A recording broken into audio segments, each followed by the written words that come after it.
రాకేష్, అసలు ల్యాంబోర్గిని అసలు ఎలా స్టార్ట్ అయింది, అంటే సూపర్ కార్ సెగ్మెంట్లో ఎలా స్టార్ట్ అయింది? దానికి ఒక పెద్ద స్టోరీ ఉంది actually. In the way 1960s. So Ferruccio Lamborghini who invented this. So వాళ్ళది అప్పుడు దాకా వీళ్ళది ట్రాక్టర్ బిజినెస్.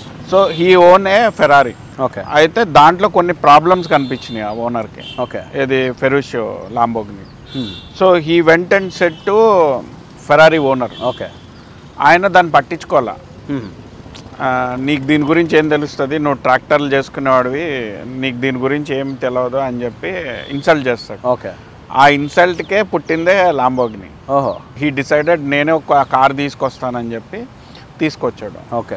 తేవటమే 1963లో లాంచ్ అయింది GT350 అని first car. Okay. It was a huge success.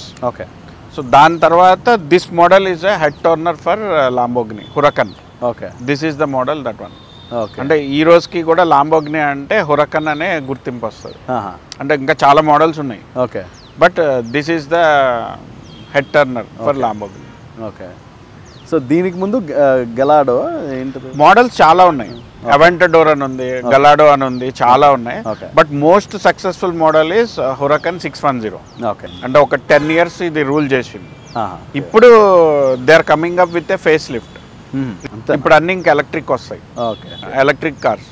ఇంత ఫన్ దాంట్లో ఉండదు. ఓకే. ఇప్పుడు దీంట్లో ఉన్న రోరింగ్, దీంట్లో ఉన్న ఫీల్ ఏదైతే ఉందో ఆ ఎలక్ట్రిక్ కార్స్లో ఉండదు. ఎలక్ట్రిక్ కార్స్ చాలా ఫాస్ట్ వెళ్తాయి కానీ సౌండ్ రాదు, మీకు ఆ ఫీల్ ఉండదు. సో ఇవి న్యాచురల్లీ ఆస్పిరేటెడ్ ఇంజన్స్. ఓకే. ఇప్పుడు ఇంక ఈ కార్స్ లేవు. ఓకే. మ్యానుఫ్యాక్చరింగ్ కూడా ఆపేశారు. ఓకే. అందుకని పాత కార్స్కి చాలా డిమాండ్.